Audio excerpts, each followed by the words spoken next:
Welcome. Thank you very much for coming this evening. My name is Molly Rodgers, and I'm the Associate Director of the Center for the Humanities. The Center is here to provide a forum for cross-disciplinary discussion in the humanities, and that's across departments, schools, and indeed the global sites of NYU. We do this in two ways. We have funded programs, including doctoral and faculty fellowships. We have working groups and a new initiative called the Humanities Labs. Many of these programs are currently accepting applications, so if you're a member of faculty or a doctoral student here at NYU, I encourage you to look at our website and see if there's something there of interest to you and to submit an application. The second way in which we provide a forum in the humanities is through events, like this one here tonight. We have lectures, film screenings, panel discussions, such as A Coming Word this evening, and many other kinds of events as well. So again, have a look at our website and see what's coming up. With that, I want to hand you over to the moderator of this evening's event, Ian Fleischman, who is Associate Professor in the Department of Germanic Languages and Literatures at the University of Pennsylvania. Thank you. Welcome, everybody. Microphone. There's even a handy note here to please speak into the mic, so I'm going to try and remember that. Thank you all for coming. I am grateful to be here and thrilled, especially that my duties are limited to introductions, so I have it very easy tonight. We did want to say that this is the third in a series of events that Dominic Cechna and Christina Mendocino have been putting together over the past 2 years, and I believe that Michael Levine has also been part of both of those. The first was a seminar at the annual meeting of the German Studies Association in Pittsburgh in 2018 called Frontiers, Encounters, Celan, and Philosophy, which explored Celan's reception of philosophers ranging from Adorno to Lacoulabert to Hamacher, as well as to Celan's own reception of thinkers like Benjamin and Heidegger. To paraphrase the description of the seminar that went out at the time, it explored the ways in which the projects of poetic and philosophical writings coalesce around Celan, probing both the philosophical ambitions of Celan's poetry as well as its philosophical reception. Last April, then, Christina, and was Zach part of that too? Was that Christine? No, just you. Christina organized a symposium at Brown University called For Paul Celan, which featured an international lineup of speakers to discuss Celan's poetry, translation, and thought. And today we're gathering to discuss this new volume, Kein Mal Eins, which appeared earlier this year, in which Werner Hamacher engages with the poetry of Paul Celan to probe the nature of language itself through a series of encounters and often misencounters between Celan and philosophers such as Heidegger, Benjamin, Adorno, Husserl, and others. But since I'm only here to make introductions, I will leave it there and let the others tell you more about that. Each of our four speakers will talk for about 15 minutes, and then there should be some time for questions and discussion afterwards. So our first speaker and the organizer of this event is Dominic Cechna, a postdoctoral research fellow at Brown University's Pembroke Center for Teaching and Research on Women. And next fall will begin his new position as assistant professor in the Department of German, Russian, and East European Languages at Rutgers University. He studied media studies and philosophy in Vienna and New York before going on to complete his doctoral studies in German literature here at NYU. So he's making a triumphant return. I picked up my diploma today. That's proof. He's got broad research interests in literature, literary theory, philosophy, media, pedagogy, sexuality, and politics. His dissertation, The Survival of Literature, examined literary finitude in the works of Franz Kafka, or as I have written here, Kafak. Dominic has edited a special issue of Modern Language Notes on the topic of literary prizes and acceptance speeches, and has published essays on Kafka, Derrida, Thomas Bernhard, and Friedrich Kittler. Currently, he's working on a collected volume on Walter Benjamin's early work on educational critique and the politics of pedagogy. He's been awarded the Otto Mainzer Fellowship, the Young Scholars Prize of the International Walter Benjamin Society, as well as a Mellon Dissertation Fellowship in the Humanities. And I will turn it over to him. Thank you, Ian. Okay. How happy I am to be gone. Don't worry, this isn't me talking. I would never say such a thing, especially not about New York or NYU or Jersey for that matter. How happy I am to be gone, das commences Goethes Werther. And it's a phrase I just could not get out of my head as I prepared for this event, not just for the very banal fact that Werner Hamacher would have loathed the circumstance of there being a celebration in his name, the name of his work, his relationship with the writings of Celan, how happy I am to be gone, he would have exclaimed perhaps. But the actual reason this phrase so reticently sticks with me these days is that Werther was one of the last texts we read together here in New York, here at NYU, with Werner Hamacher. I'm currently at Brown University's Pembroke Center, where faculty get together on a weekly basis to discuss texts. Marx, Althusser, Kant, you name it. And it seems to me that the Hamacher seminars at Deutsches Haus that we attended 3 years ago were the closest thing we all had to something like a faculty seminar, a place where everyone all of a sudden turned back into a learner, an experiential or experimental reader. It was a place that emitted a weird kind of magnetism. One, at the same time, wanted to be there at all cost, but was scared shitless to say something stupid. As I dug through my notebooks on the lookout for my seminar notes, I finally came upon the Goethe session, and one sentence immediately struck me. Jede große Trennung birgt den Keim des Wahnsinns. Every great separation harbors the germ of madness. It's a Goethe phrase, but it might as well have been O.G. Hamacher, who knows really? And perhaps the parameters, or let's say, the stakes of an event like this are thus established. What does it mean to be gone?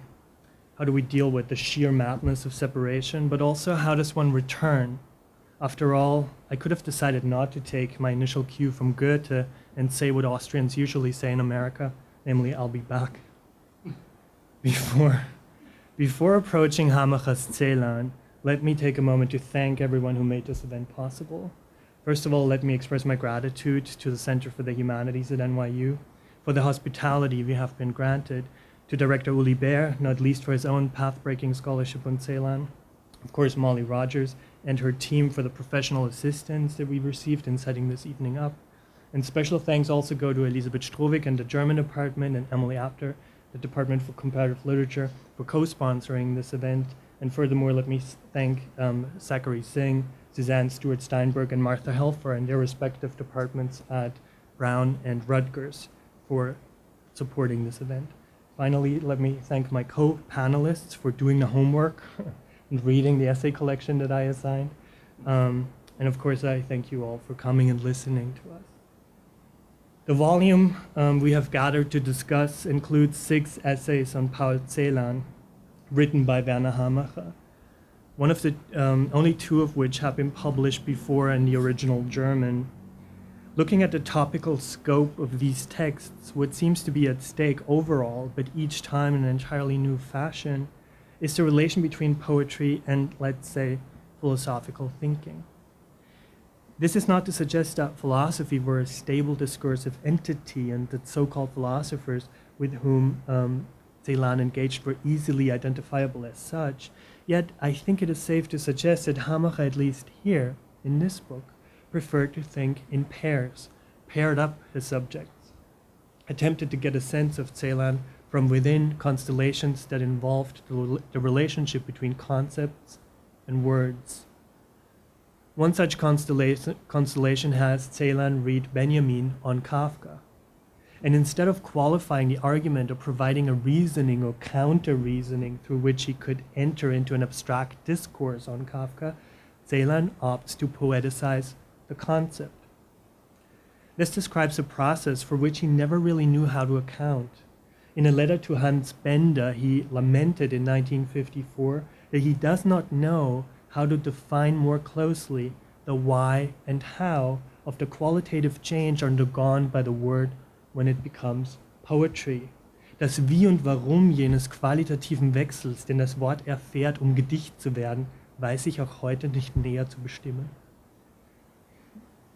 What's hard to define with respect to words is perhaps all the more difficult when it comes to conceptual formulations. In his Kafka essay, Benjamin writes of a marshland, Moorboden, a marshland from which Kafka's figures emerge, and he furthermore asserts that no writer had ever taken the prohibition of images more seriously than Kafka. Now Celan reads Benjamin reading Kafka, and in Celan, these moments re-emerge as the opening verses of a short poem. Aus dem Moorboden ins ohne Bild steigen, ein Ham. From the marshlands, stepping into the without image, a ham. The last of the three verses, introduced by an indefinite article, a, marks a rogue signifier. Ham, h, umlaut a, umlaut a, m, is not a Benjaminian concept, nor a word concept or para concept. It's not even a word, not in German or any other language. Ham is not even one. If it's not a word, it's also not one word, not a nominal entity, but a field of multiplicities that opens itself up to the possibility of becoming a variety of defined words. Yet ham also stops short. It simultaneously anticipates a richness in language, but also stumps speech, stops an utterance in its tracks, rips the unity of word open, up and away. Hamacher comes up with a series of possible lexemes the syllable ham could have been part of. Hammer, Hämmer, Hämmern, Hämoglobin, Hämothorax, Hemmung, Heim, M, Emily maybe, the letter M, Messiah. Needless to say, the task of reading does not lie in making a decision in favor of one semantic offshoot over the countless others.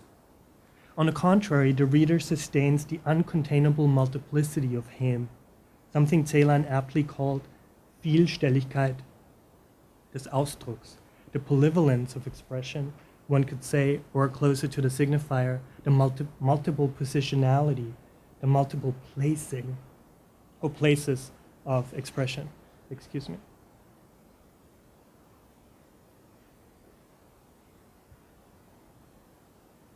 Ham is inchoate, ham is premature, ham is schizophrenic maybe, and ham does not make sense. Ham does not address anyone, and it has no sender or cosigner. Ham has no content, or maybe it has too much of it. Ham is not yet ready. Its reticent unclassifiability does not make it superfluous or dismissible, however. As a matter of fact, Hamacher will argue that ham manifests without truly manifesting the imagelessness anticipated by the preceding verse, the ohne Bild, into which Celan translated Kafka's adherence to the prohibition of images. Rather than marking a statement about Kafka's theological gestures, ham enacts the invoked imagelessness on a linguistic level. It speaks of a language void of content, stripped of images, one could say a language not yet realized as form. Ham speaks, Hamacher argues, but in an arrested, inhibited way. It speaks and does not speak, and lets therefore in its speaking participate the silence of not speaking. One could say that in ham, language ceases to signify. It relinquishes its referential function, gives up its propositional assertiveness. Ham cannot be deployed to say something, and yet it still says something. Something to do with the being of language precisely when released from the imperative to denominate. This language is inherently marked by the inability to speak. Ham is therefore neither a constitutive utterance, nor does it describe a locutionary act. It is not bound to the intention or the presence of a pre-established subjectivity. Instead of referring to a positive or posited given, ham interjects the openness or perhaps even nothingness of a break, a caesura or crack in the image of language, Sprachbild, that is not governed by conventions of speech, grammatical forms, or logical indications. Hamacher's intervention in the modern understanding of philology at large and speech act theory in general lies in a suggestion that this break does not simply upset a pre-established order between words and things, or amongst words themselves. On the contrary, his argument surmises that without being carried through the essential rift of ein Ham, no linguistic formulation would be possible, no intention toward meaning, no denomination, no reference, no reliance on form. The act of Ham, if it indeed describes an act, as Hamacher understands it, and I will read this in German, ist nicht performativ, sondern präperformativ, also unendlich ad- und afformativ und entsprechend präsubjektiv, adsubjektiv, adjektiv. If these adjectives indicate an essential doubt concerning linguistic forms, they do not merely describe a negative philology, as it were. The Latin prefix ad, on which Hamacher insists, marks the opening or institution of an act, so that his insistence on presubjective afformance as opposed to performance would allow us to think the formless constitution of form. So what makes a form possible in the first place, rather than its mere negation. In other words, but there are no words, the movement indicated by Celan's hymn conveys something about the very constitution of image and form in language. It doesn't simply butt up against posited forms to corrode, erode, and undermine them. Rather, Hamacher suggests that any constitution of form is haunted and marked, released even, by a naught or nothing, nicht, that unendingly impugns the intactness of form. Hence, it would be a fallacy to reduce the poem's own nothing to the interruption indicated by the three-letter word him, such that one could say the pre-subjective, pre-performative moment of this text takes place in verse number 3. As though it were identifiable, nameable, containable somehow. Rather, Hamacher would go as far as to say ein Hymn designates the poem at large. Each poem has its hymn, and each word, in some sense, but there is no sense, speaks you to a hymn. Its inhibition and interruption, its reticence and apnea are disclosed as adhering to a linguistic principle rather than an accident in saying, so that the very condition of possibility of language, of form in language, would reside in the hesitation, interruption, inhibition of ein Hymn, a coming word. The Celan close readers will have detected the echo between tonight's title and the verses Celan penned upon visiting Martin Heidegger, the philosopher, in his hut on July 25th, 1967. The poem carries the name of the encounter's venue, Totenauberg, and chooses as one of its motifs a guest book into which Heidegger prompted his visitors to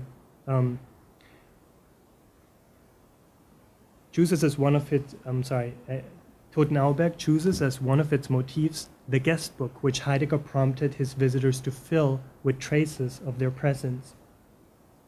Celan, however, is not satisfied with a mere recording of a circumstance, the fact of a visit having taken place, as he insists on the anticipation of an encounter to come, at least an address, a word that has not yet arrived, but for which he longs. Hence, the poem holds.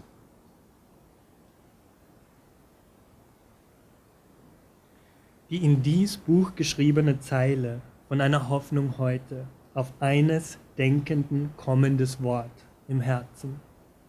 The lines in this book written of a hope today for a thinker's coming word in the heart. If we can still speak of a hope today, it's a hope perhaps not directed at a thinking being, a thinker, eines Denkenden, but the word itself, detached from any subjective intentionality, a hymn released as a missive from the future, a coming word in the heart. I suppose Hamacher would forgive me if I heard in Celan's hymn also the echo of a proper name, and maybe you did too, because maybe one can't help it. For aren't we living through some kind of end time right now? Hasn't a disaster already happened? In its multiple placedness, Vielstelligkeit, Ham perhaps also shows up as Ham, protagonist of Beckett's 1957 play Endgame. A figure most probably also stemming from some kind of Kafkan marshland. Beckett's Ham is unable to stand and he is blind, recalling the ohne Bild or without image, which Celan invokes in his poem. who at the end of the play, Clove, Ham's servant, states at one point that there is nothing to say, but Ham insists in his reply on just a few words to ponder in my heart. Thank you.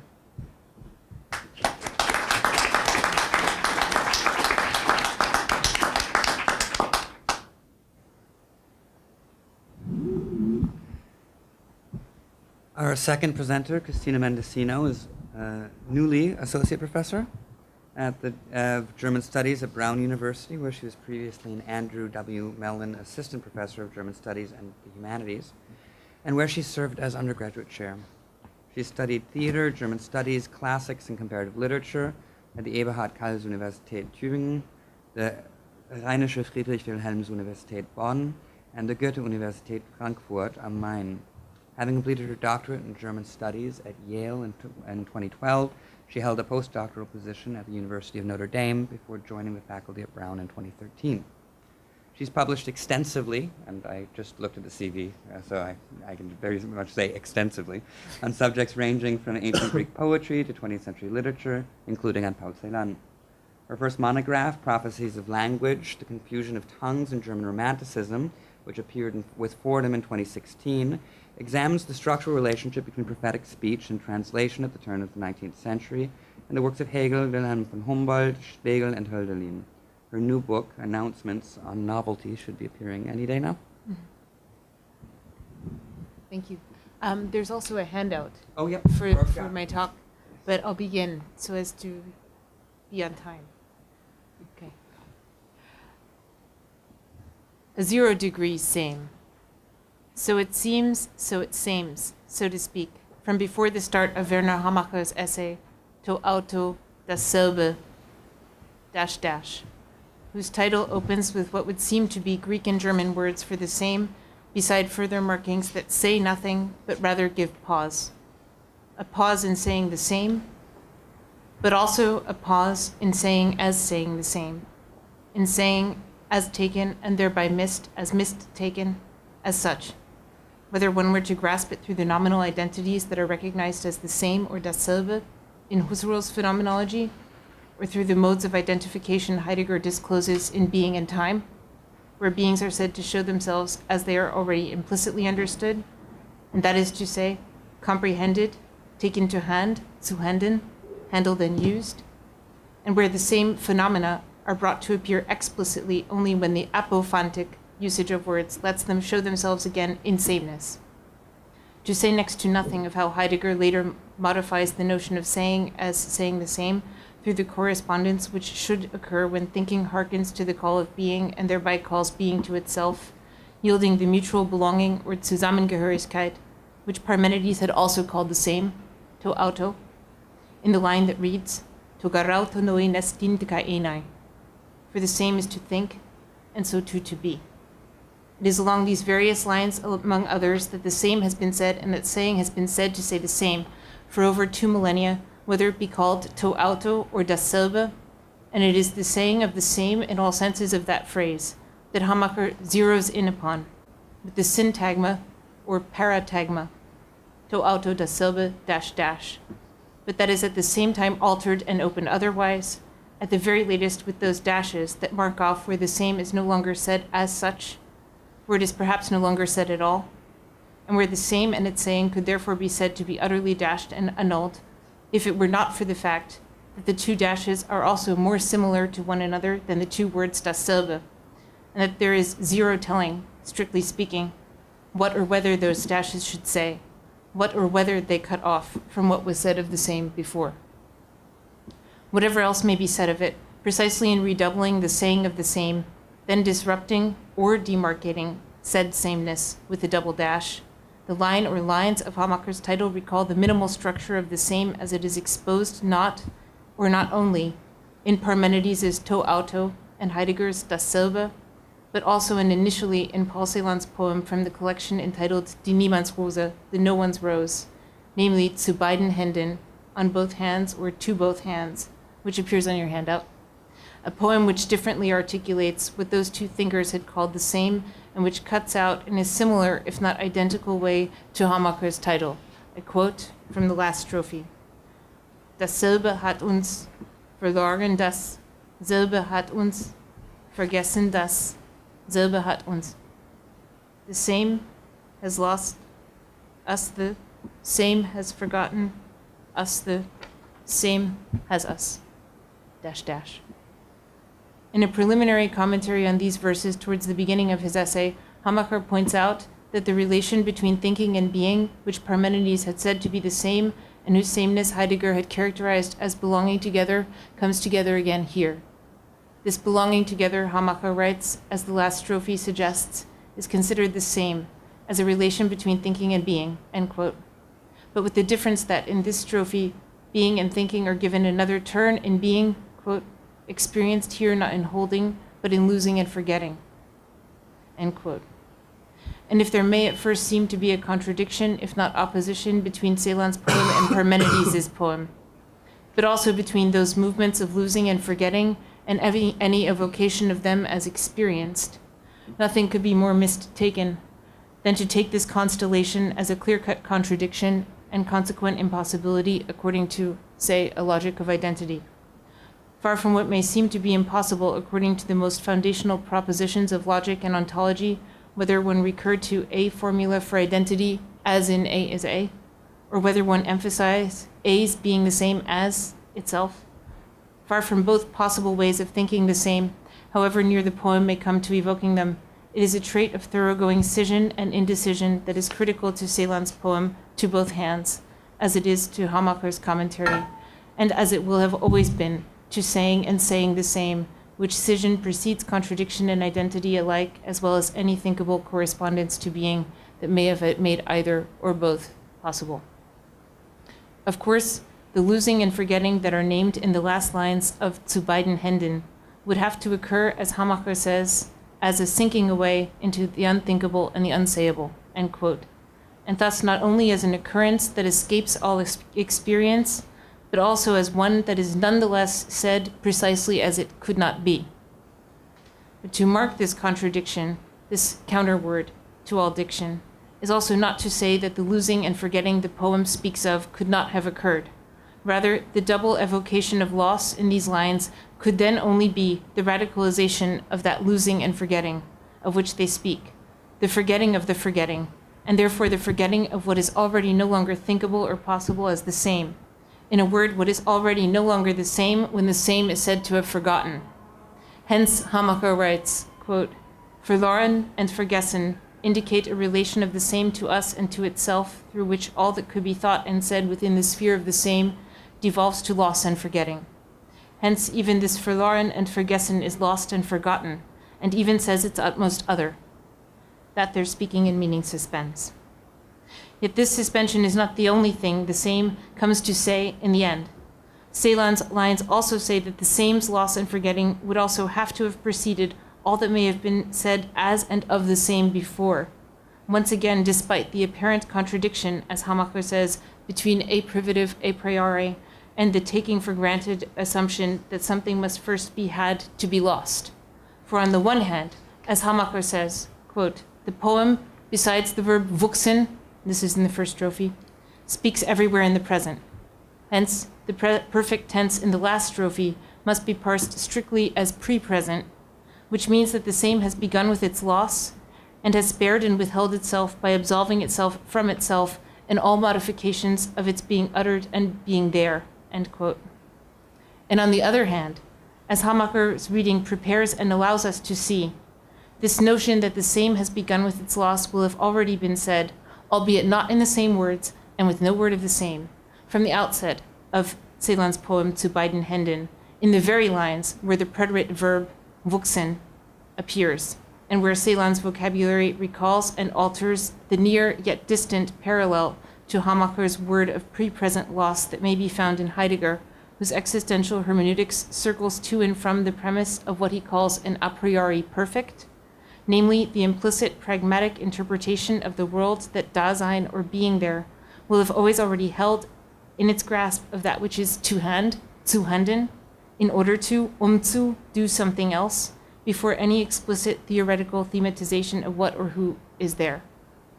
The prior comprehension of being that manifests through handling what is zu handen in Heidegger, through letting it appear as it is, and thereby preparing its saying as the same.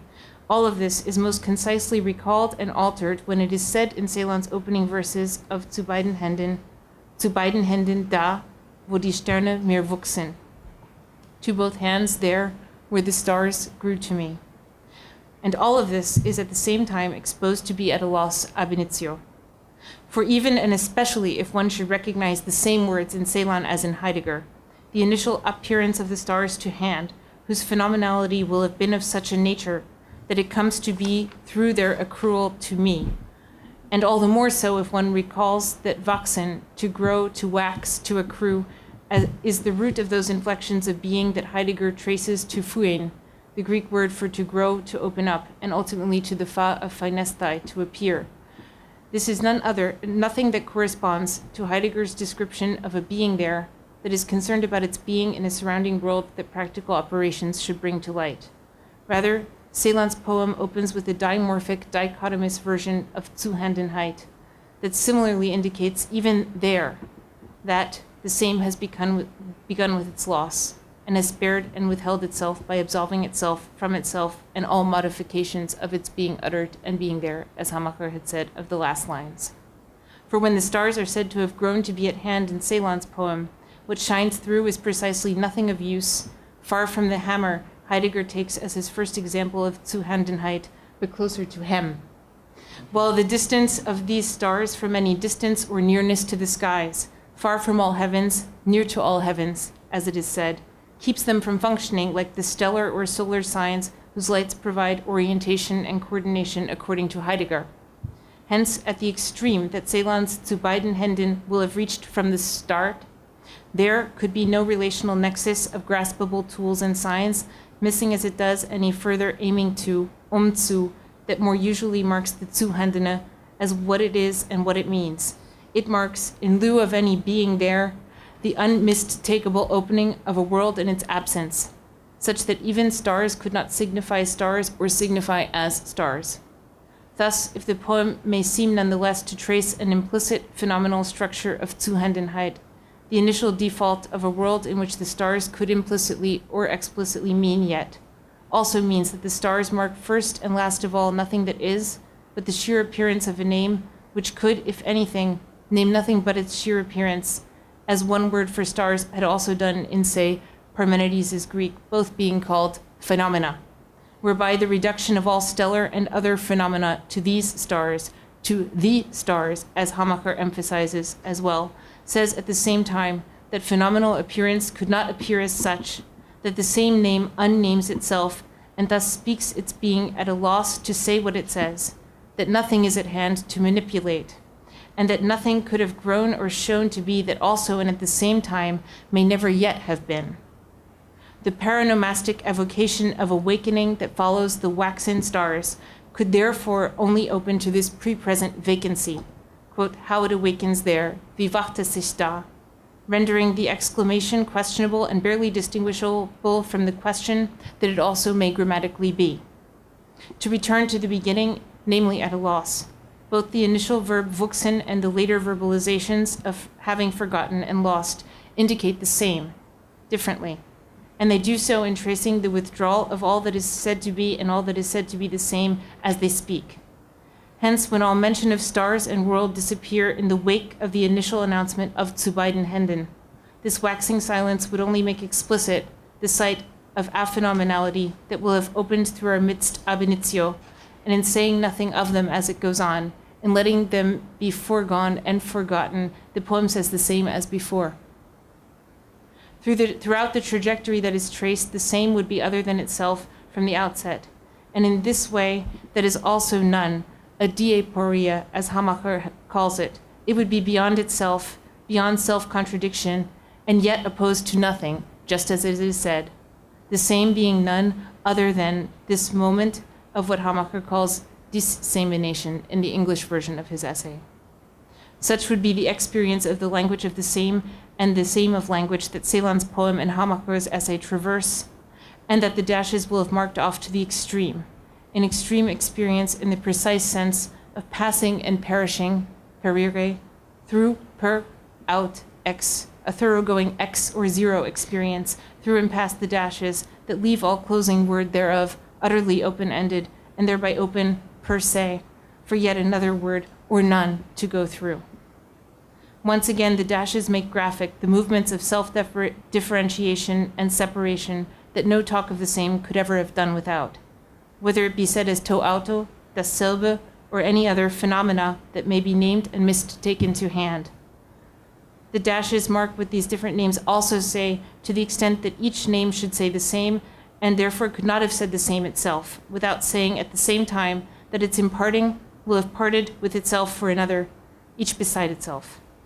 But the difference that is marked with the dashes bears out what those words will have been at a loss to say all along, because neither dash is properly said, which also means that these wordless markings, wortlosen Markierungen, could not be appropriated or reduced to, say, same difference. As in the sequence to auto dasselbe dash dash, where it could not be said decisively whether the two dashes mark a third parallel pair, one disrupted disruption, or none of these possibilities at all, but another. Each dash emerges rather as an instance of a marking, or what Hamacher has called in other essays on Celan, a marking, a Markierung, whose suspension of designation and signification allows for no decision over even said suspension itself. Quote, in every language, it is not only possible, but must, if it should be language, necessarily be possible that a word not only designates or marks something other than itself, but bending back upon itself marks itself as another, as that which does not belong, and thereby constitutively splits in two. Every marking must thus be capable from the beginning to separate from its determination, to loose itself from all markings, and to mark nothing. It must be capable of being a marking and at the same time none, marking and a marking at the same time, a marking. But if every mark would also mark a 0 degree of marking, I'm thinking here of Roman Jakobson's Signe Zero, a 0 degree of the same.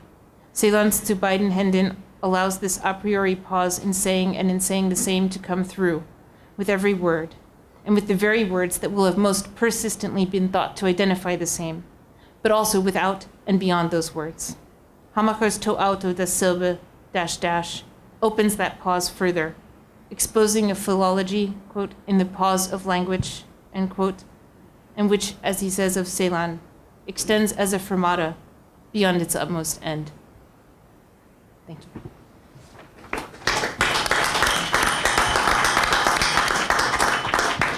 You didn't see that, but there are 2 dashes at the end of the talk. Just visualize it. We spent the entire train ride talking about dashes, really. Our third panelist, Judith Kasper, studied German and Romance literatures in Nice, Göttingen, and Freiburg, where she received her doctorate in 2011 from the Albert Ludwigs Universität, with a dissertation on Sprachen des Vergessens, Languages of Forgetting, on Marcel Proust, Georges Perec, and Roland Barthes. From 1999 to 2002, she taught at the University Paris 10 Nanterre, followed by a year as a lecturer at the University of Bologna. She spent 2004 to 2007 at the Institute for Philosophy at the University of Verona, where she received a doctorate in philosophy with work on trauma and nostalgia and the literary concept of Heimat and a wide range of authors, including Paul Celan. Most recently, her Habilitationsschrift for the University of Potsdam is entitled Der traumatisierte Raum and deals with works by Freud, Sebald, Dante, and others. For the past decade, she taught at the Institute for Romantic Philology at the Ludwig-Maximilians-Universität in Munich before joining the faculty of the Goethe-Universität in Frankfurt am Main. Thank you. So first of all, thank you to Dominic and Christina for having invited me to talk in this round table, and invited to reflect on Hamacher's posthumously published collection of essays on Paul Celan, Kein Mal eins. I want to ask what exactly he does when he reads Celan, writes on him, and thinks with him. And one of the most striking and distinctive features of Hamacher's theoretical gesture is its persistent focus on syllables and prefixes, and you listened to that already in Dominic's and Christina's contributions. Unstressed and seemingly insignificant linguistic elements receive an extraordinary amount of attention in Hamacher's readings, becoming in his writing highly significant and critically charged particles. Hamacher is certainly not the first to relate in this way to language. He learned it from Hegel, Heidegger, and Derrida, but also from psychoanalysis, which plays a more hidden role in his work. And I'm particularly interested in Hamacher's relationship to psychoanalysis in this moment. So psychoanalysis enters his writing early on in the translations he did of Lacan's Écrits and Abraham and Torok's Le Verbier de l'Homme au Loup, a path-breaking study of Freud's Wolfman. In his later writings, the explicit references to psychoanalysis are quite rare. In Kein mal eins, Texte zu Celan, only the last essay in the volume mentions psychoanalysis and is a pointed exception. Building on Jean Dave's psychoanalytic approach to Celan's relationship with Ivan and Claire Goll and the disastrous turn it took after Ivan Goll's death, Hamacher speaks in clinical terms, speaks of incest, biangulation, triangulation, psychotic, incestuous triangulation. A disastrous drama with overtones of Sophocles' Oedipus and Euripides' Medea plays itself out. Psychoanalysis becomes in Hamacher's reading a means of condemning Claire Goll. Not only does he underscore her perverted way of persecuting Celan, but he holds her fully responsible for his suicide. Citing Goll's own words, Hamacher argues that she was indeed the one who killed Celan. What Hamacher reveals in this essay is already well known, more or less, and there is no one today who would cast doubt on such revelations or in any way defend Claire Goll's cruel defamation of Celan. In reading the essay, I find my own focus shifting from the facts Hamacher presents to his own powerful investment in and transferential relationship to Celan. Significant in this regard is the considerable stress he places on Ivan and Claire Goll's idea of adopting the orphan Paul Celan. I can't help thinking that Hamacher is positioning himself in this constellation as another possible father, a better father, as one intent on protecting his beloved son, condemning all the false mothers and fathers, and understanding him better than anyone else, better than the Golls, but also better than all the philosophical fathers who figured so prominently in Celan's life. Thus, he takes pains in other essays in the collection to criticize Adorno for the ways in which he sought to preempt, claim, and appropriate Celan, and Heidegger for his false idea of restraint or Zurückhaltung. While this parental gesture is extremely pronounced in the last essay, almost unbearably so, it is also evident, albeit in much more subtle ways, in the other essays. Not only is the gesture more subtle, but it is performed in altogether different manner. In these essays, the prefixes par and end appear with striking frequency, setting the tone and receiving particular stress. Viewed from the perspective of the last essay, these prefixes may be read as Hamacher's more or less unconscious philological writing auseinanderschreiben of the competitive risk he himself takes in parenting Celan, of adopting him and assuming the mantle of parenthood. Among the para and end words we encounter in Keimai 1 are Proto- und Parasprache, parasemischer Kontext, fortgesetzter Paratext, Paronomasie, Paradoxie, Parenthese, parenthetische Sprache, parasemiotische Bewegung, fortgesetzte Parekbase, paraaleteisch und for entfernen, Sprache ist Entfernung, entschlossen, entsprechen, Entsprechung, entnennen, entwo, entdenkt, entdeckt, and so on. In addition to the Greek prefix para and the German end, many other detached syllables and surface in these essays, coming from a wide range of languages and mixing these languages together.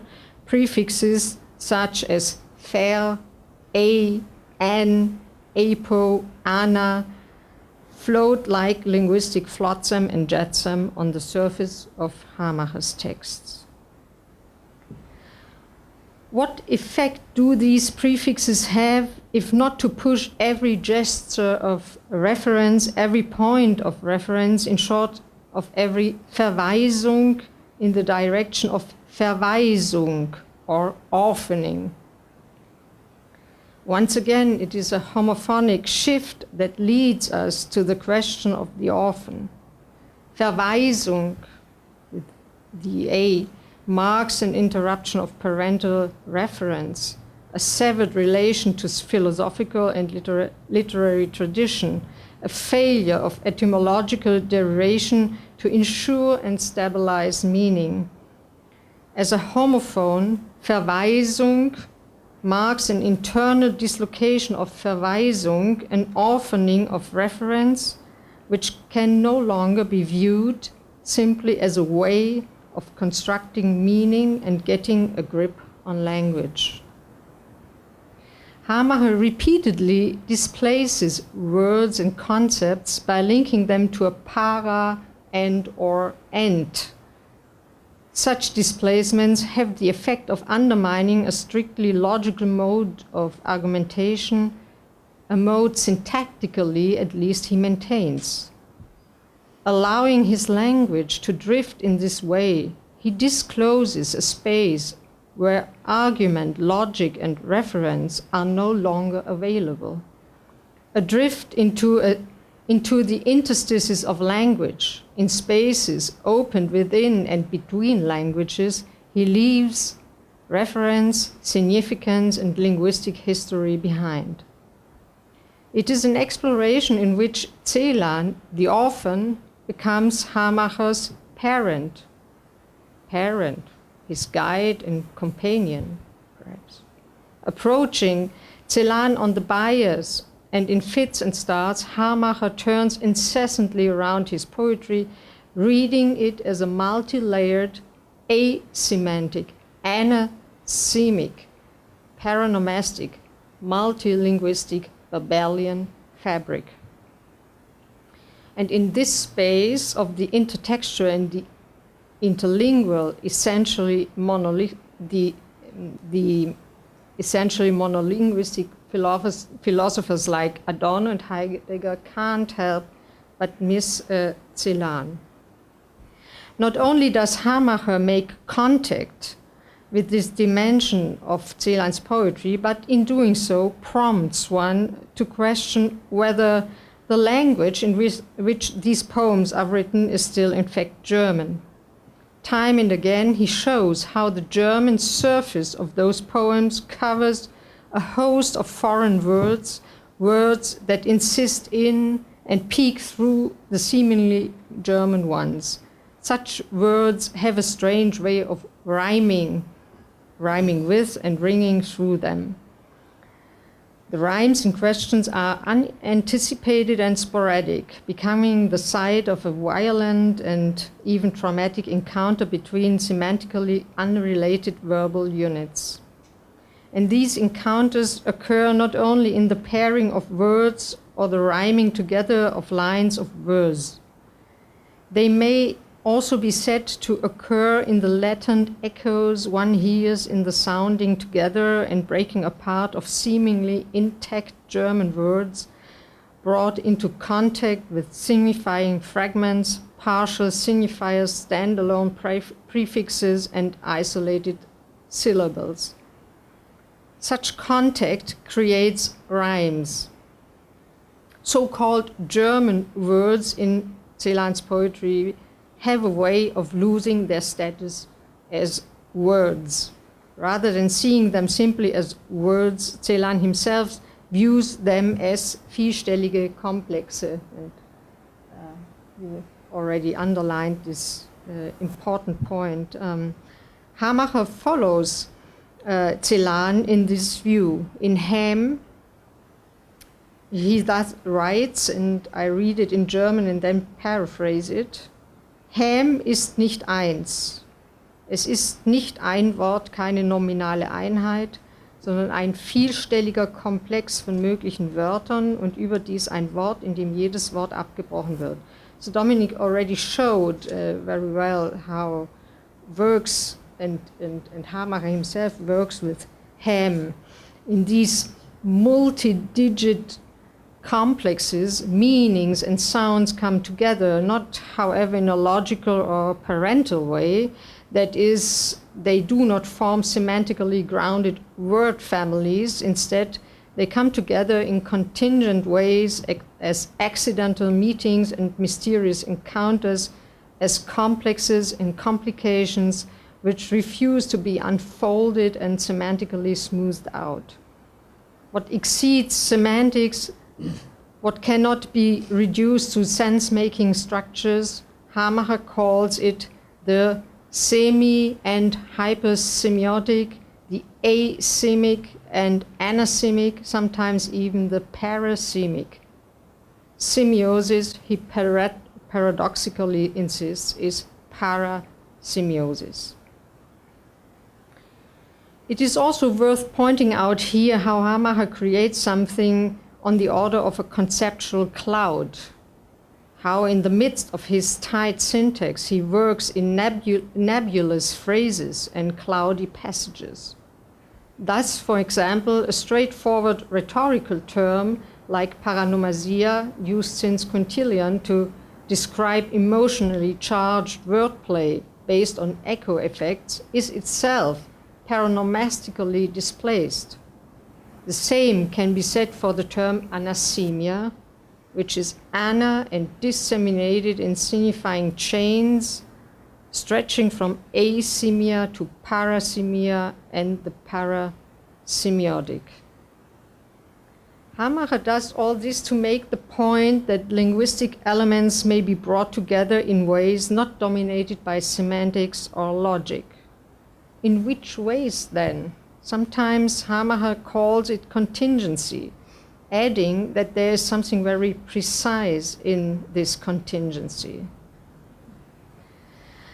Unlike paranomasia, anasemia is not a standard rhetorical term, but instead a still relatively marginal psychoanalytic concept. Hamacher adopts the term without ever explicitly acknowledging the adoption from Abraham and Torok, whose book on Freud's Wolfman he had translated into German.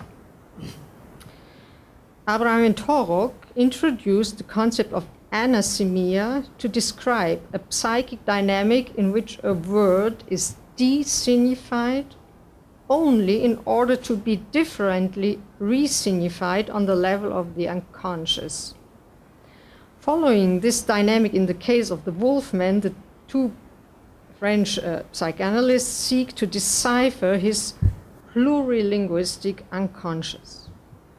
The Wolfman's language, Abraham and Torok contend, is made of crypts and cryptonyms. A cryptonym is a manifest word that encloses another as a ghost, enclosing it not as a cover, screen, or veil, but rather as a kind of angle.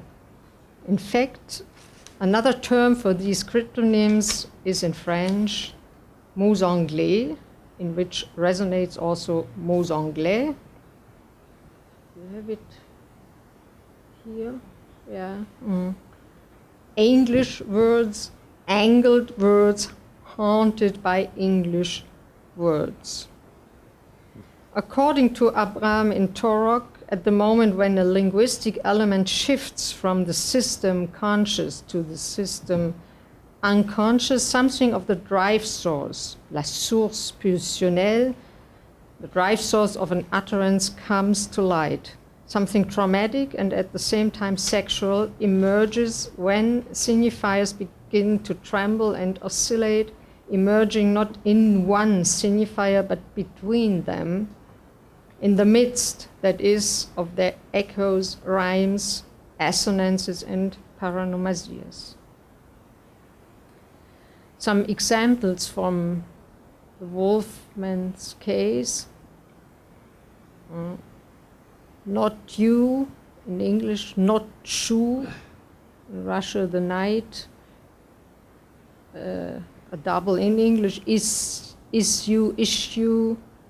Truth, vdruv, in Russian, suddenly. And there are many other pairs of these rhymes. And in the same way, Celan's vielstellige Komplexe, when deciphered in an anathematic way, turn out to be not only the fruit of a poetical act of encryption or to be a sign of a hermetic style, as Adorno argued, but a multi- and interlinguistic mode of expression in which unconscious translation seems to play an important role. Here's some examples. Wesen, Vasen, Flinten, Finden, Moor. We talked about the Moorboden, and Hamacher listens in this, also the French word mort, la mort. Another example by another essay, Hamacher's essay on Celan, which is not in this collection, Die Sekunde der Inversion, Die Sekunde, Die Sekunde. Ham, you already exposed the dissemination of this non-word.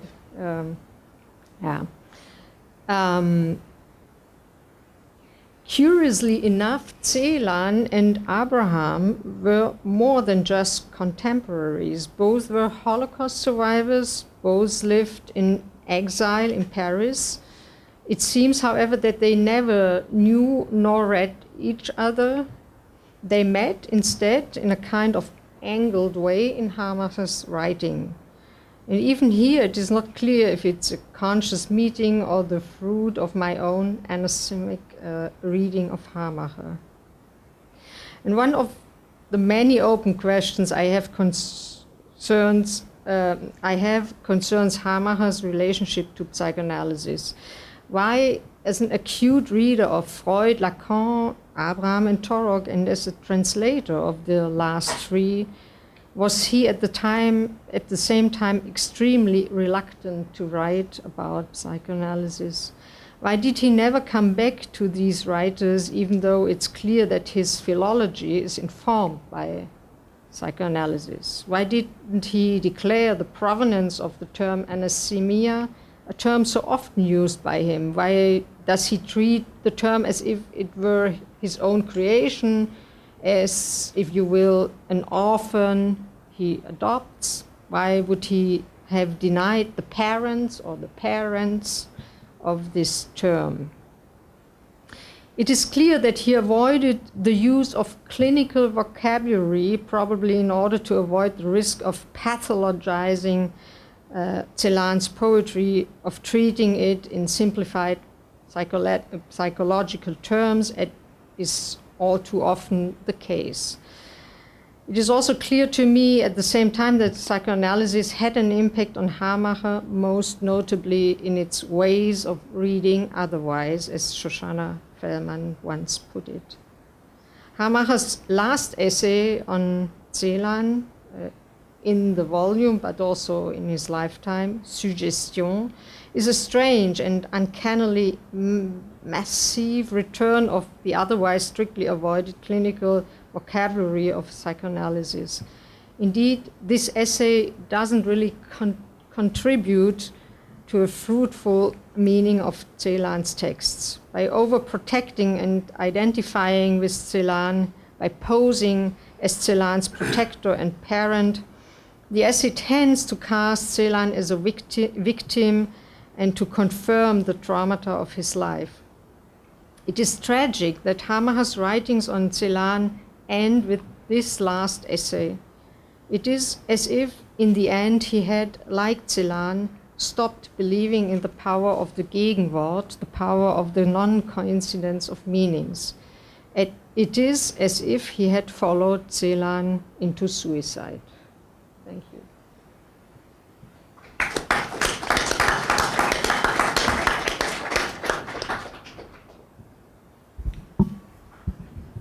Our final presenter, Michael Levine, is a professor of German and comparative literature at Rutgers University, where he focuses on intersections among literary, philosophical, and psychoanalytic discourses, Holocaust studies and the poetics of witnessing, the changing structure of the literary, philosophical, and operatic work in the German 19th century, and the legal and political legacies of Nuremberg.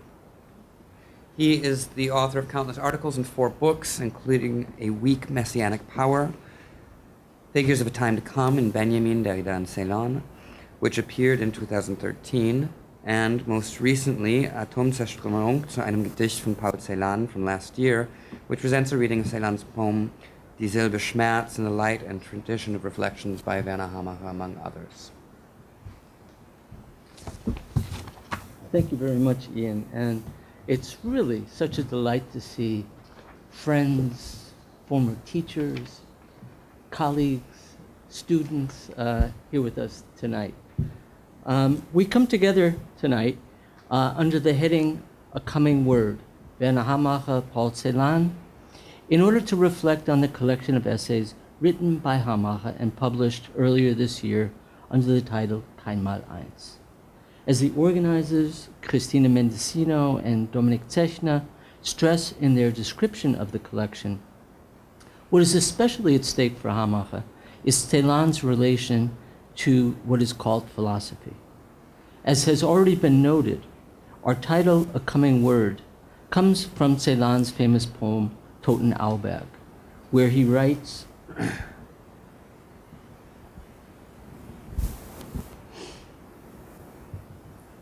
these lines in the book, whose name listed before mine, the lines in this book written of a hope today for a thinker's coming word in the heart. Before the appearance in 2012 of Hamacher's essay Vasen, the poem had been read exclusively as a kind of write-up or report, as Celan's eyewitness account of his meeting with Heidegger at the latter's Black Forest hut, Toten Auberg, on July 25, 1967. For Hamacher, by contrast, this encounter between a poet and a thinker takes place in the poem itself, in what he refers to as, quote, a thinking poem. Needless to say, the phrase thinking poem not only collapses, but rearticulates the distinction between poetry and philosophy, making the poem itself a locus of thought, the site of a rigorous engagement with and a strategic displacement of key terms in Heidegger's own thinking. Not by chance, these terms have to do precisely with the question of place and taking place.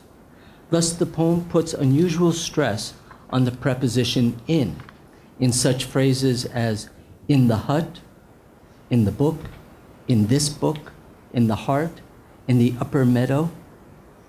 It does so, Hamacher argues, in order to take issue with and poetically rework the Heideggerian notion of in-sein. In Being and Time, Heidegger himself recalls the origin of the preposition in. And I'll read this only in the English. In, he says, stems from inan, wohnen, habitare, to dwell or reside. The expression bin, am, is linked to by, at, or with.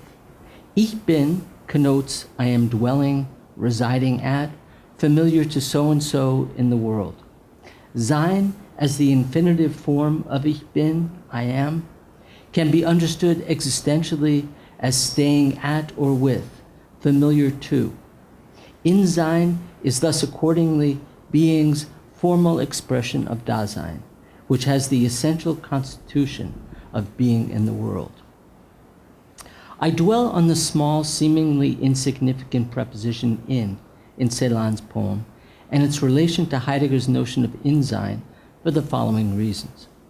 First, because Hamacher convincingly reads its strategic deployment, above all in connection with the silent space and line breaks of the poem, as a reworking of in-sein, related not only to an I's location in the world, but also to senses of habitation and familiarity. Celan's in goes in the direction of the unheimliche, of the unhomey and a certain experience of anxiety. As Hamacher notes, the intrinsic makeup of in-sein is fissured in Celan's poetic language, so that the in is exposed to something beside itself, an exteriority that is no longer the outside of an in, but is rather an outside of any verbally fixable, existential, topographical correlation between interiority and exteriority. Such an outside, associated with a certain not-at-homeness, fails to fit a topology of in or before the being of Dasein. In short, Totenauberg poetically rethinks Heidegger's in-sein, setting it outside, exposing it, suspending it, and interrupting it. The poem setzt in-sein aus, in every sense of the word. My second reason for dwelling on the preposition in is that it focuses attention not only on questions of place in general, but on places that gather, such as the place of a title or the name of a collection. In this regard, it is important to note that Hamacher's own title, Vasen, is significant not only for what it positively names, vapor, expelled moisture, or forest turf, but also and above all for what it paronomastically displaces, namely, as Judith was pointing out, the term Wesen, used by Heidegger both as a noun and as a verb to signify being.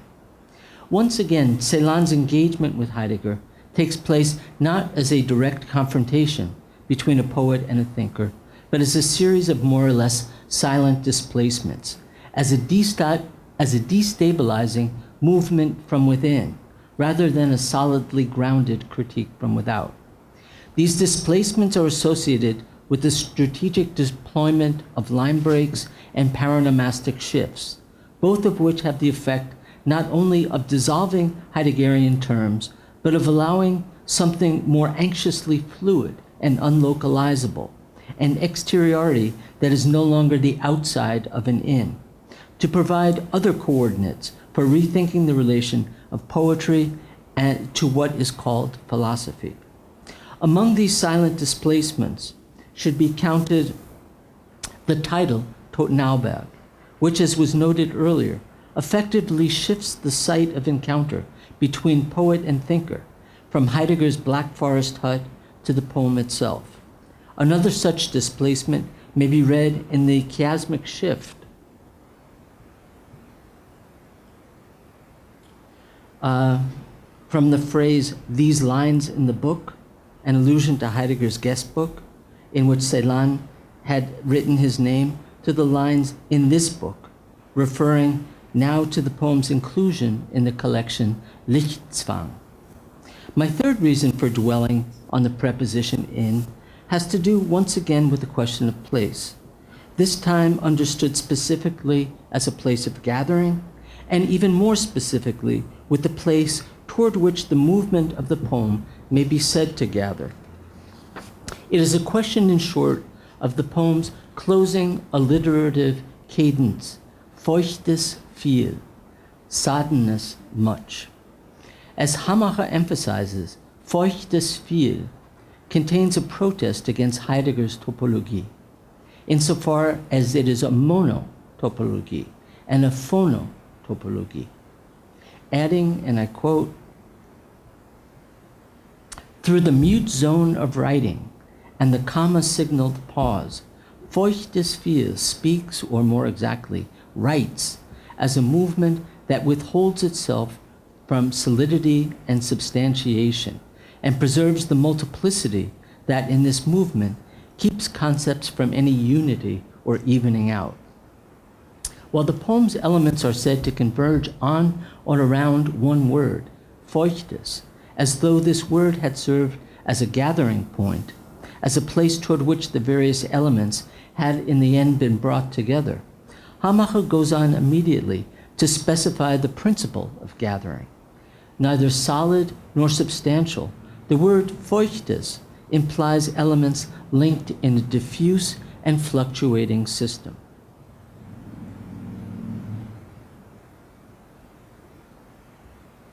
The word feuchtes, he writes, characterizes these elements and lets them flow into one another.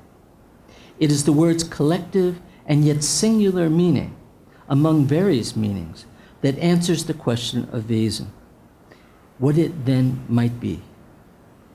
But feuchtes does not imply condensation, in which its being compressed and could be, in which its being is compressed and could be stabilized as a solid presence, but rather it implies a fluctuating uncertainty whose antagonistic characters, water and blood, the lively and the deadly, clarity and decay, pervade each other and withhold any definition of being. Feuchtes makes clear that the poem's language itself forms a speechvasen, a slippery morass. Close quote. Not only does the poem remain open at its close, as the solid presence of Wesen gives way to the fluctuating uncertainty of Vasen, but its contours are themselves thereby rendered fluid. Perhaps Hamacher's strongest intervention in this encounter, displaced from the reality of a location in the Black Forest to the text of the poem itself, from a reality about which the poem is usually said simply to report, to an act of poetic thinking in which it is engaged, is his way of treating the poem as if it were not one, as if it lacked the very unity, localizability, and discrete identity its title would seem to confer upon it. Needless to say, there is nothing unusual about a critic tracing the compositional stages through which a poem passes, examining not only earlier drafts, but also letters detailing the circumstances under which it was written. Hamacher certainly does this, but not simply in order to figure out how the poem came to be. Instead, he asks what might have been at work in the poem, holding it open from the very start. As we have seen, the last words, feuchtes viel, indicates something less solid, at once a gathering that does not occur in a single place, and an occurrence that does not take place once and for all. From the beginning of Hamacher's essay, this other place, this other than place, and other than a mere taking place, is associated with the area of the throat and the act of choking. This act runs through Vasen, appearing explicitly and in Celan's own words in a letter of August 10th, 1959 to Ingeborg Bachmann, cited at the very beginning of Hamacher's text. Heidegger remains, Celan writes. As you know, I am certainly the last who can glass over the rector's address and other missteps. But I also tell myself, especially now, since I have had the most personal experience with such patent anti-Nazis as Böll and Anders, that whoever chokes on his past transgressions who doesn't act as if he never made a mistake, who doesn't hide the stain that sticks to him. He is better than the one who established, with utmost comfort and advantage, irreproachability in his time. In other words, I can tell myself that Heidegger may have recognized a few things. The verb to choke then returns in an early version of Totenauberg, drafted in July 1967. Seizing on verses from the draft edition of Hölderlin's Friedensfeier, which Heidegger's 1936 lecture, Hölderlin and the Being of Poetry, had especially elevated, Celan cites and writes the following. Since we have been a conversation on which we choke, on which I choke, that I cough up 3 times, 4 times, in the ear, whirling, skull ashes that endure, one last thought verge, suddenness, soddenness, much. In a later draft of the poem, the explicit mention of a conversation on which both a we and an I choke disappears. Yet in vanishing, it gives way to what Hamacher describes as the cumulative phonetic effect of uvular fricatives and occlusives in the poem's opening lines. Arnika, Augentrost, Trunk, Brunnen, Sternwürfel, and drauf. Here the choking and whirling, no longer appearing as such, are woven into the fabric of the poem, continuing to work, as Hamacher says, quote, as glottal stops and choking sounds, inhibitors of sound and voice, and moreover, and I quote again, as a non-thematic extension of the conversation about the language of the we and its self-expulsive structure, close quote. Toward the end of Vasen, choking returns a final time.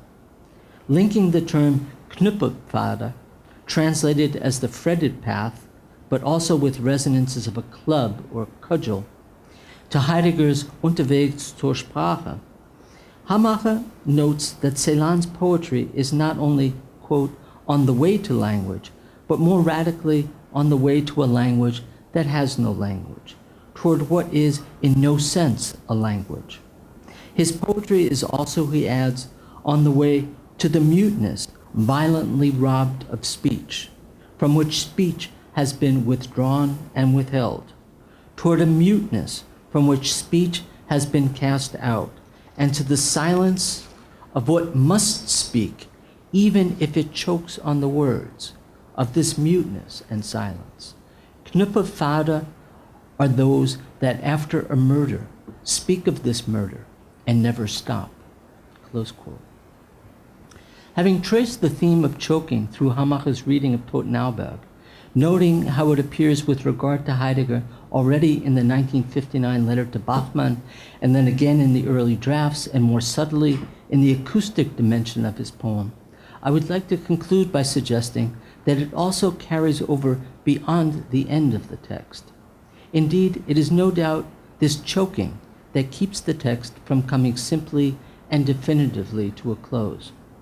If anything, the text ends in soddenness, its German tongue dissolving into a multiplicity of languages with which Hamacher takes great care to sound and spell out. Moving beyond the poem's end, such as it is, Hamacher reads back into it lines Heidegger wrote to Celan in response to the poem.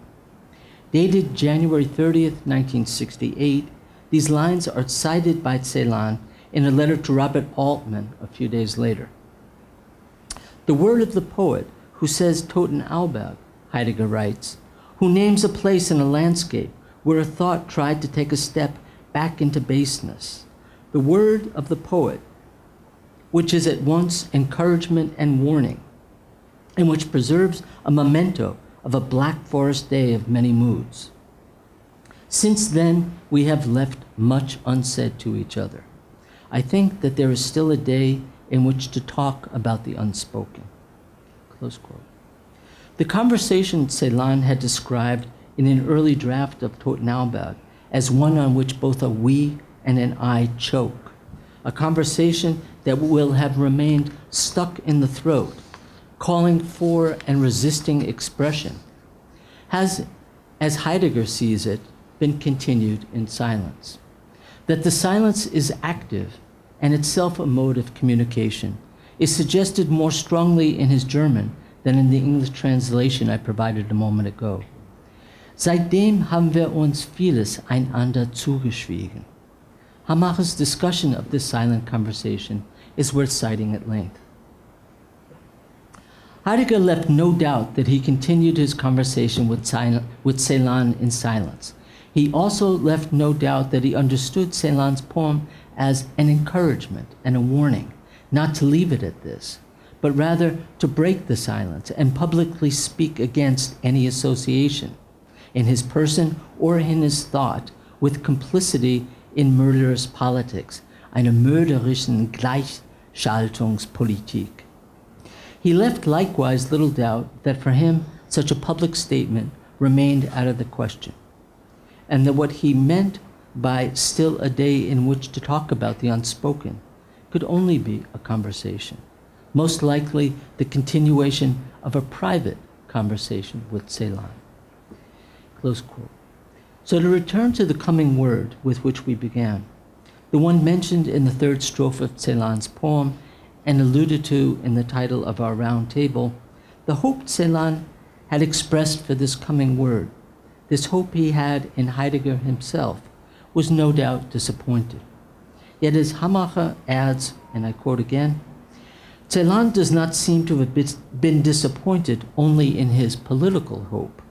He must have been disappointed and embittered that Heidegger had not understood his poem, that it had not been understood as a poem or a philosophically considered protest against any topology of being. Close quote. Throughout Kein Mal eins, we see Hamacher taking Celan's part, taking up his cause in moments of disappointment, default, and murderous rage directed against him, taking his side in encounters, both direct and missed, with Heidegger, Adorno, and the widow Goll. In Hamacher, Celan might have found someone who, unlike Heidegger, understood his poems, understood them not as they were, but as they might have been, understood them, that is, not as discrete, completed works, but as essentially open, unfinished, and fluidly uncertain performances. The poem, Celan writes in The Meridian, maintains itself at the edge of itself. Das Gedicht behauptet sich am Rande seiner selbst. Kein Mal eins, repeatedly and each time anew, encounters the poem at the edge, at this edge. Holding itself there, the Celanian poem seems, like no other lyric, to have called upon Hamacher in an altogether unheard of way. Never did Hamacher stop hearing this call. Never did he seem to hear it right. In its impossible hearing, the call issuing from the poem seemed time and again to summon him to this edge, challenging him to risk himself upon it, to hold himself tenaciously and precariously in its margins, and there to work creatively as perhaps never before or since. Thank you.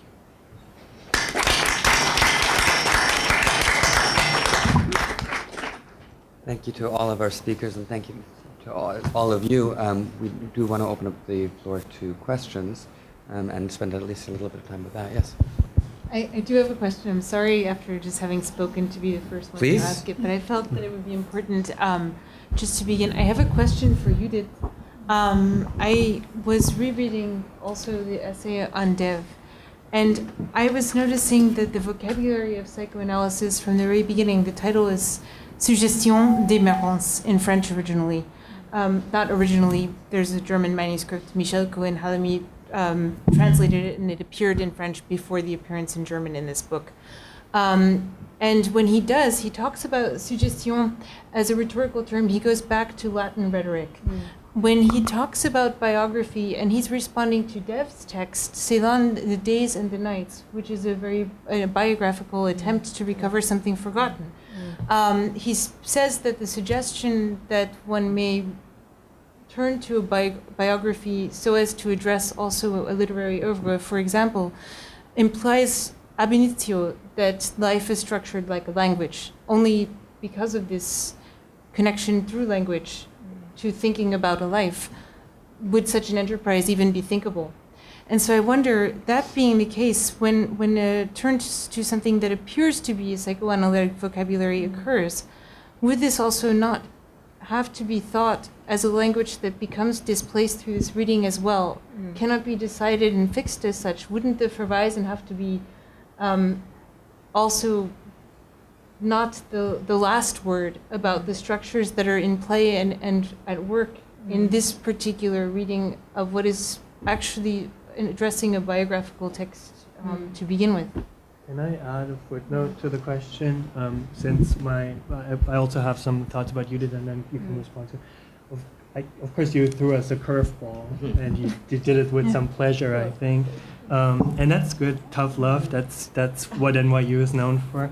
And so, I think I agree with what Christina just said, but Judith does have a couple of really important points. And one of the things that always have startled me about Hamacher as well is that he has obviously and intensely engaged with psychoanalysis, but there are barely any traces of that, or visible traces. There is the essay Arbeiten, Durcharbeiten, where he talks about, there is a passage on Freud, but that's really an exception.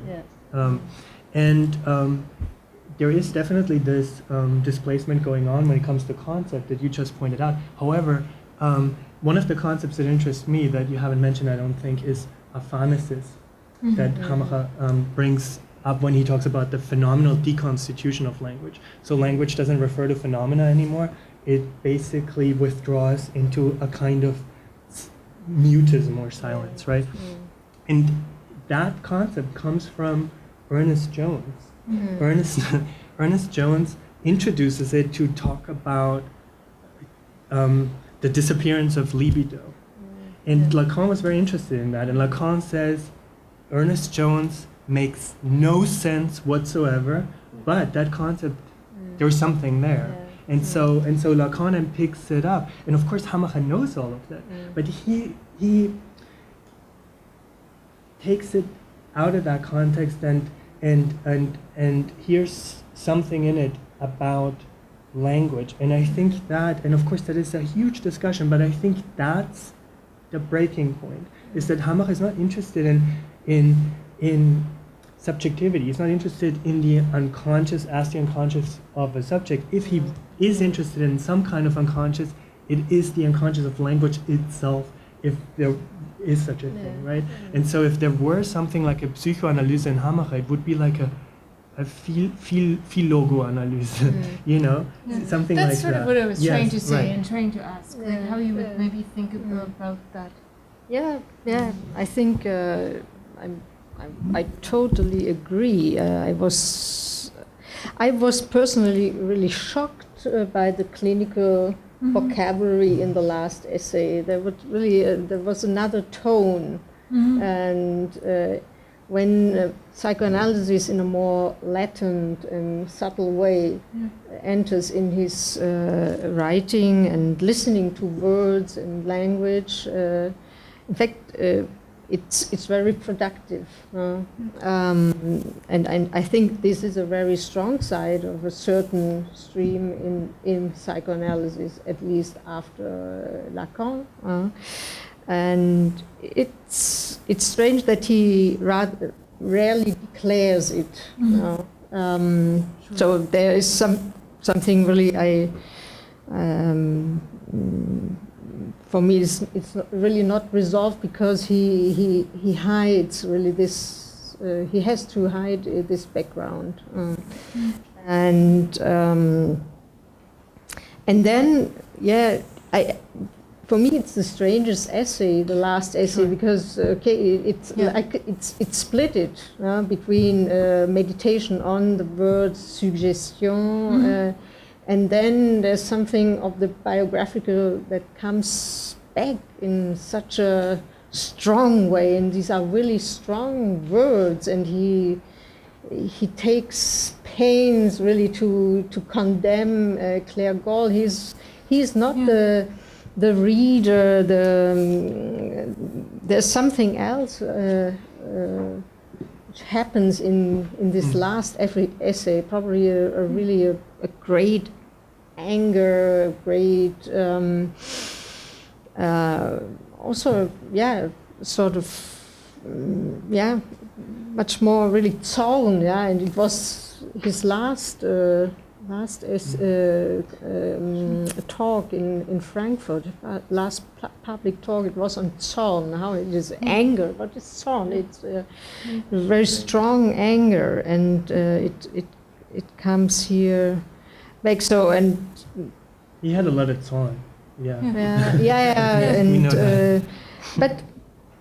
but in the end, it was for me. It was strange, really. It was my own wordplay, but I think it's something on parenthood and how he works. He works it through. I think in the other essays there is something of a parenthood towards Celan, but it's much more written asunder. And I liked the way that you spoke into the para and the end, and you broke up the parent as well. And I guess I was just asking about more of that in what's also taking place as something maybe parallel to the recovery of or deployment of a psychoanalytic vocabulary. Okay, we do want to make sure to give time for at least a couple of questions, because I'm sure that there are many. Please. Yes, thank you very much for this brilliant round of talks. I have one question. It occurred to me with regard to that word hem. I'm wondering whether one can add another word to this series of words that were mentioned. It revolves around the notion of the para, which you said is something that makes logic no longer available. I'm wondering if that which makes no longer available amounts to the quest for an adualistic thinking and speaking.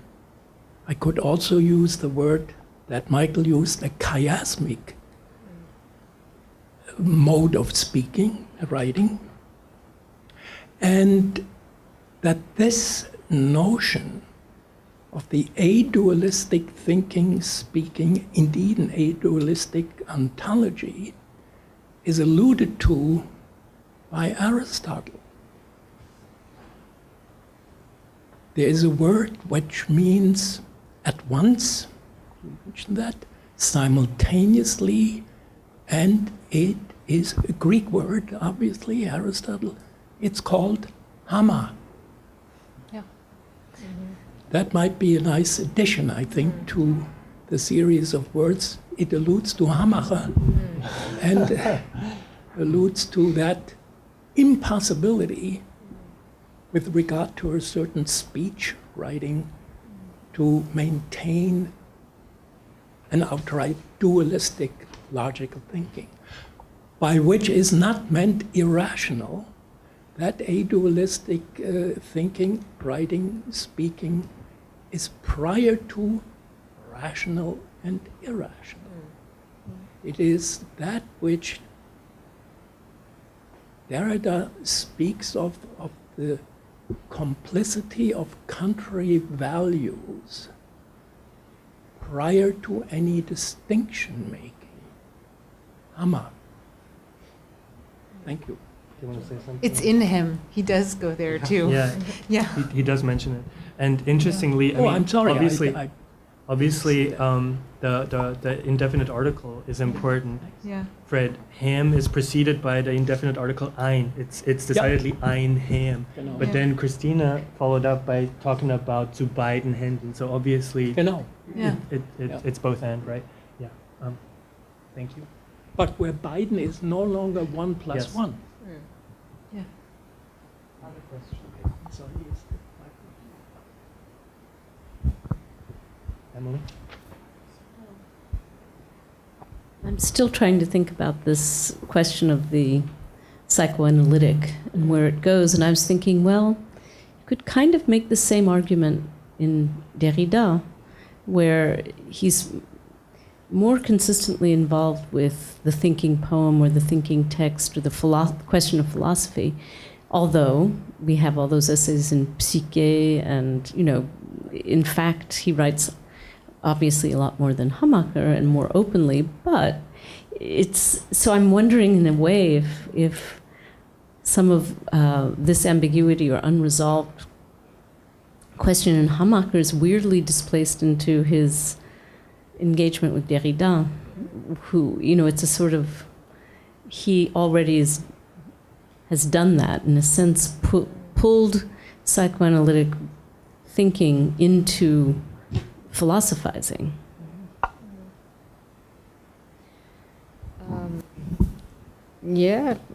I think the comment is right and precise, but on the one hand, I would say, okay, there's something unresolved also in Derrida in his relationship to psychoanalysis, but he wrote much more about it. And then I think I'm interested also in Hamacher as the one who translated deconstruction into and introduced it also in the German discourse, and it's strange that so the re-import of psychoanalysis by Derrida there's something there's a missing link for me. It's also Lacan's translation of Freud. So there's that going on as so well. So the really relay French-German is going on. In fact, we have here really to do with the German-French transfer, and I think it's very interesting what is missing. It's also often a missed encounter.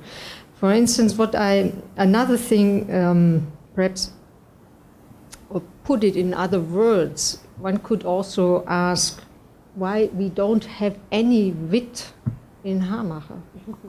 We have a lot of wit in Derrida. And the word plays in Hamacher, there aren't witzig. Naja, also bitte. But there's this moment in the gesture of the name where he talks about Odradek and he introduces the concept of Odretorik. I don't know. Okay. I mean, maybe it's my strange sense of humor. Yeah, okay. Yeah. And at the end of his essay on Valérie, he quotes Jean-Luc Nancy's Le jeune carpe, which is, the young fish, as an answer to the young part. Yeah. Okay, there you have so there are moments example. like that. There are moments, but can you agree that in Derrida is much more wit? Sure. It's different, but I don't know. It's another tone. It's lighter. It's so in a certain sense, it's more informed by psychoanalytic. By the unconscious. There's also in Derrida a gesture of constantly writing yourself into the text, saying I, personalizing it, and that's also absent from Hamacher. It doesn't say I. No. I think that rather than engaging in a kind of Franco-German competitiveness or a Derrida, Hamacher competitiveness, I think, first of all, the movement that you're talking about in terms of a kind of psychoanalyzation of, a philosophization of psychoanalysis also works the other way around. So it's a kind of doubly compromised between space that turns out to be incredibly productive. But I thought that to come back to the dandruff moment in your talk, which is when you go, huh? You know, why is psychoanalysis coming back with such vehemence in this essay? What had provoked Hamacher in ways that, yes, psychoanalysis is there to be read at every turn in his writing. For anybody who can read the traces, sure, it's there, but it comes out in a much more explicit, angry, vehement kind of way. And I think what you were suggesting is as if it were a kind of massive return of the repressed. Something that the relationship to Claire Goll provoked, something that had to do with Celan's suicide that I don't think Hamacher gets over. And certainly when he indeed blames Claire Goll for Celan's suicide, something she's quite ready to take credit for, there's a degree of outrage. Now, I think the way that you bring it back to questions of parentage and orphanage, where to become orphaned in Hamacher is always the direction that he goes from Verweisung to Verweisung. And it's always a kind of liberating movement from the kinds of semantic families and literary and linguistic history that you're talking of. So to bring it back to the question of Hamacher as kind of overprotective parent here, I think is a question that makes us do that. And I think it goes well beyond, you know, Franco-German, Derrida, Hamacher, who's wittier than the question of what happens in this essay. Something is unleashed in Hamacher. I think that's a very important point that Michael is making about orphaning and Verweisung, and that's the general thrust of these texts. And it's so funny. I want to disagree with you so much, but you point out so many like relevant things that I'm thinking in this constellation, Celan, Hamacher, one can't repress the name Peter Sondi, who was Hamacher's doctor father and who committed suicide the same way Celan did, right? And they were friends, and so. But when you look at, so this is one of the things that has come out now from the Hamacher Nachlass. There's another volume that Gerhard Richter and Ernst Mark co-edited in English, where Hamacher's thesis on philology is being discussed, and Hamacher responds to that in a longish, wild essay. And you can see in that essay that whenever people try to establish genealogies, like this comes from Sondi, this comes from Paul de Man, he's like, no, there's nothing there, you know? Like he disavows lineage. And so that's where the question of parenting comes in. He wants himself to be an orphan. It seems to be in that essay. Christina knows it better than me because she translated it, but it seems to be the case, right? That he takes issue. But I think what he's taking issue with there is the reduction of an oeuvre to a causal relations, and the implication that teachers produced a text and that language would not be liberated from this familial structure. And I think you pointed to the problem of that too when you were saying that when he's working and operating with words, he's not producing genealogical word family trees. He's also opening them up, and I thought that was a really important moment in the text that you were discussing, among others, that you brought out so emphatically and with very much due emphasis. So if that would be my response to that. I'm afraid I'm going to have to draw a dash there to close this discussion and open up hopefully to a new one at the reception, which is awaiting us in the other room. So let us thank everybody one more time, all of our panelists.